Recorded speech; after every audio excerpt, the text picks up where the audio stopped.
शहबाज साहब रहना चाहते थे, जरदारी साहब रहना चाहते थे, मौलाना रहना चाहते थे, और मियाँ साहब को उन्होंने गोली दी सबने मिलकर। ठीक है, फिर ये मसला है, और एस्टेब्लिशमेंट भी चाहती थी कि ये रहें और यही सारा काम करें ताकि ये जब इलेक्शन में जाएं तो इनकी 2/3 मेजॉरिटी जरा चेक करें। तो ये इस किस्म की गेम चल रही थी उस वक्त, और नून लीग और मौलाना ने मिलके फिर ये गेम। लेकिन मौलाना साहब ने भी इसका जवाब दिया और उन्होंने कहा है कि शहबाज शरीफ साहब कब इस्तीफा देना चाहते थे, उनके इल्म में ऐसी कोई बात नहीं है।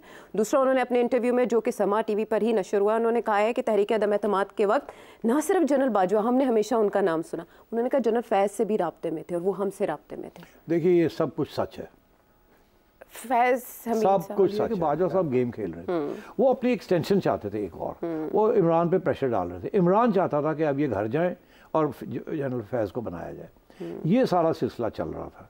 तो इसमें कोई शक नहीं है कि जब मौलाना ये कहते हैं कि जनरल बाजवा ने हमें नो कॉन्फिडेंस वोट की तरफ धकेला, दैट इज़ करेक्ट। बाजवा साहब गेम खेल रहे थे, आखिर में गेम उनके हाथ से निकल गई और उनको समझ आई कि इमरान खान नहीं मान रहा, तो फिर उन्होंने कहा जी गो अहेड। 19 तारीख को शहबाज साहब ने एक स्पीच देनी थी रात 9 बजे, ये मैं आपको अंदर की बात बता रहा हूँ। अच्छा। और पूरी स्पीच तैयार हो गई थी, पॉइंट्स भी दे दिए गए थे, और उस वक्त जो अपोजिशन आ रही थी वो जरदारी साहब की तरफ से आ रही थी और मौलाना की तरफ से आ रही थी। वो चाहते थे कि रहें गवर्नमेंट। ओके, सो और शहबाज साहब ने नवाज शरीफ साहब को कहा कि जरदारी साहब नहीं मंदे पे गल, ठीक है, टू विच मियाँ साहब ने ये कहा कि करें आप। आपने रिजर्वेशंस का बताया था, पीपल्स पार्टी को थी इसहाक डार साहब पे, और मेरा सवाल वहीं से है जुड़ा हुआ, इसहाक डार साहब इन नेक्स्ट कैबिनेट। देखिए पीपल्स पार्टी को तो रिजर्वेशंस है, एस्टेब्लिशमेंट को भी बड़ी रिजर्वेशंस है।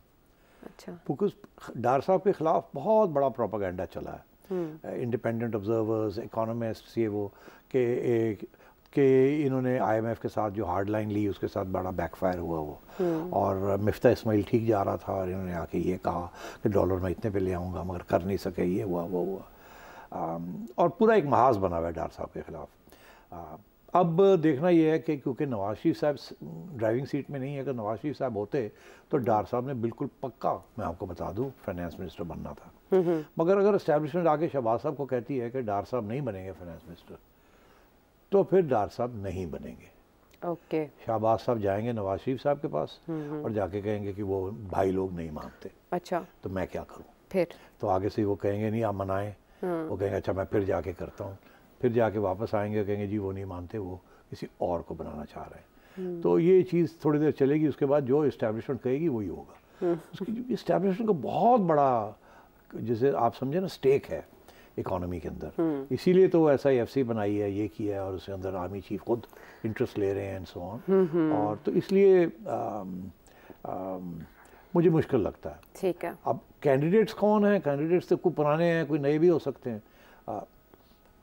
मिफ्ता इस्माइल साहब आ सकते हैं, वो तो नहीं आ सकते वापस, because he is no longer in election, या you have to be a senator या member of the National Assembly. मुझे लगा अलबत्ता ये जरूर हो सकता है कि 6 माह के लिए आप एज एडवाइजर आ जाएं, और जब एडवाइजर आएंगे आप, तो उसके बाद फिर 6 माह के अंदर आपको सेनेट, जब इलेक्शंस होंगे तो आपको सेनेट में दिए। हफीज शेख साहब का फॉर्मूला, तो हफीज शेख साहब तो सारा वक्त एवरग्रीन है ना। हाँ। तो इस किस्म के और भी नाम हैं। अच्छा। मैं समझता हूँ एस्टेब्लिशमेंट वंस अगेन कोई ऐसा नाम निकालेंगी जो कि आप और मैं सोच नहीं सकते, और वो बंदा होगा जो कि 100% 100% रिपोर्ट करेगा टू द एस्टेब्लिशमेंट, और IMF के साथ नेगोशिएशंस सारा वो करेगा। हाँ। शहबाज साहब को आके कहेगा ये खत्म। He will be probably more powerful than the prime minister because of finance. अगले 2 साल फाइनेंस वही होगा जो IMF कहती है, और उसके पीछे एस्टेब्लिशमेंट की बैकिंग होगी फुल। ये बढ़ाओ, ये बढ़ाओ, ये बढ़ाओ, और काफ़ी गाली पड़ेगी इस हुकूमत को। देखिए ना, अभी जाने से पहले gas prices, diesel prices, petrol prices ये बढ़ा दिए, और ये मैं आपको बताऊं, ये कहा गया है इस केयर टेकर को कि जल्दी जल्दी आप करें, क्योंकि जो इलेक्टेड गवर्नमेंट होती है वो कतराती है ना, घबराती है कि आवाम के ऊपर और बोझ डालें, और ये तो नून लीग तो मारी गई है। इसीलिए पिछले 16 महीने या जितने महीने भी ये लोग रहे हैं, इन्होंने जो IMF का प्रोग्राम किया उसी वजह से तो उड़ गई है नून लीग, और कोई वजह नहीं है। अच्छा, वो कह रहे कुछ शहर दे लोग भी जालिम सन, कुछ सानू मरन दा शौक भी सी, इन्हां नू की शौक है? शौक है, हुण देखो ना, मैं किसी से ये बात कर रहा था कि बात हो रही थी कहीं कि जी PTI को गवर्नमेंट दे दें आप। हाँ। इतने मुश्किल फैसले हैं, ये इतनी पॉपुलैरिटी है, इनको गवर्नमेंट दे दें, ये विद इन 3-6 मंथ्स ये हो जाएंगे। तो आगे से ये जवाब आया कि कैसी बात कर रहे हैं, कौन किसी को गवर्नमेंट देता है? कोई सोचता है ये चीज़ें कि कौमी मफाद में क्या है या कैसे है या आगे जाके इलेक्शन में क्या होगा? लोग कहते हैं उन जो मिल रहा है पढ़ लो। तो ये जो मिल रहा है लोग पढ़ेंगे, कोई नहीं कोई कंसेशन करेगा, ये नहीं सोचेगा कि आगे जाके क्या होगा। मेरा तो ये मौक़िफ़ है कि ये जो इस वक्त नून लीग की हुकूमत बनने जा रही है सेंटर के अंदर, ये जो आगे जो नुकसान हो चुका है नून लीग का, क्योंकि इन्होंने वो पीडीएम बना के और सारा बोझ अपने ऊपर ले लिया और पीपल्स पार्टी आराम से चुप करके पीछे हट गई और आखिर में आके इनको ही गालियां देनी शुरू कर दी। बाद में ऐसे ही हुआ ना। तो अब बात ये है कि ये फिर करने जा रहे हैं और इनको बड़ी शौक है कि जाके कुर्सियाँ गर्म करें।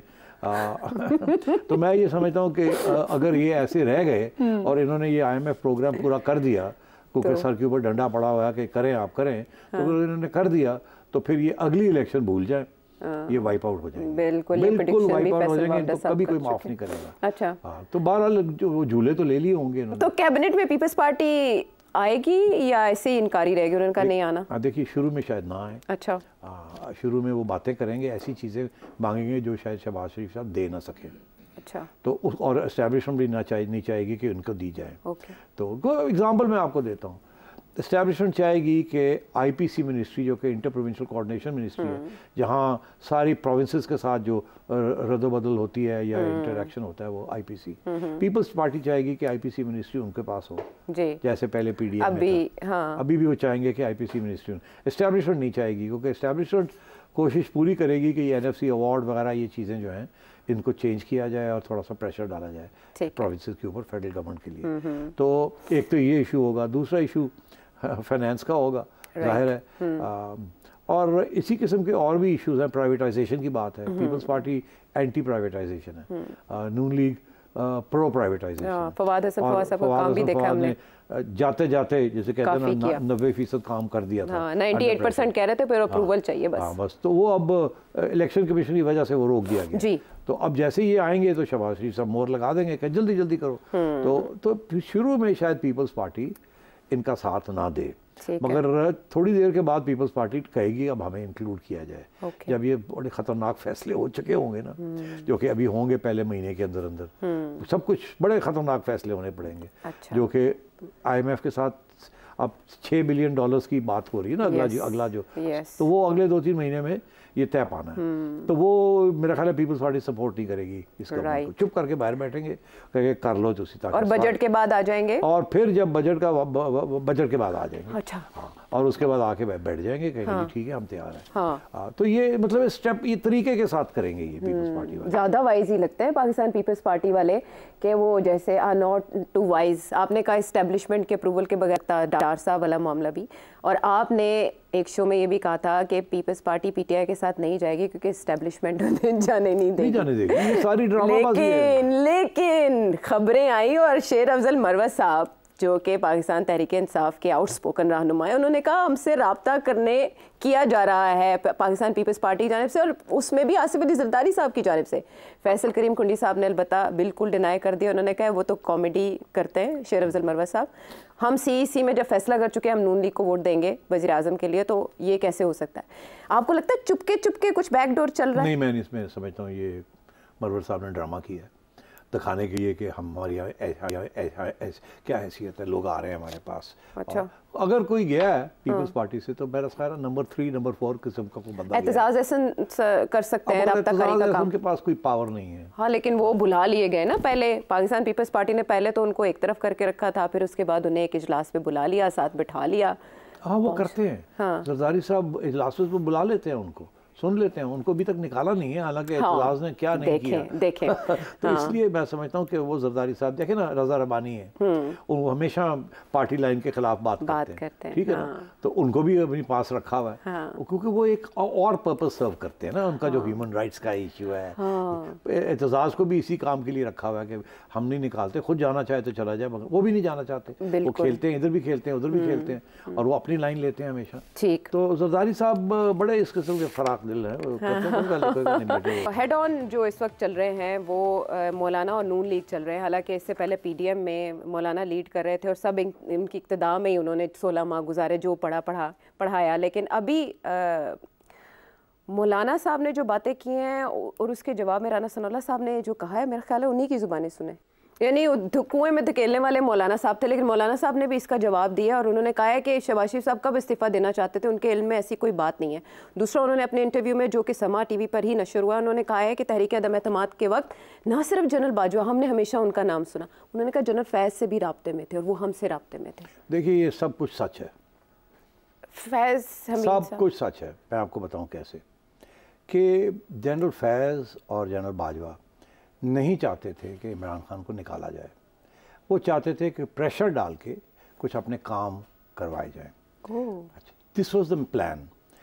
और इसीलिए कुछ अरसे के लिए जनरल फैज़ को भेज दिया गया था आउट ऑफ द ISI। मगर पीछे से दोनों साहब यही चाह रहे थे कि इमरान के ऊपर प्रेशर डाल के और कुछ काम करवाए जाएं अपने। अच्छा, उसमें मैं समझता हूँ कि जनरल बाजवा का एजेंडा ज़रूर था, जनरल फैज़ का एजेंडा नहीं था। मगर नून लीग को शायद ये मौलाना को शायद ये शक था कि शायद इस पर जनरल फैज़ भी इन्वॉल्व है। नहीं, वो नहीं इन्वॉल्व थे, general Bajwa was involve. Bajwa साहब डबल गेम खेल रहे थे। एक तरफ तो जनरल फैज़ को कह रहे थे कि मैं चाहूँगा कि इमरान रह जाए और मैं घर चला जाऊँ और तुम्हें वो बना दे।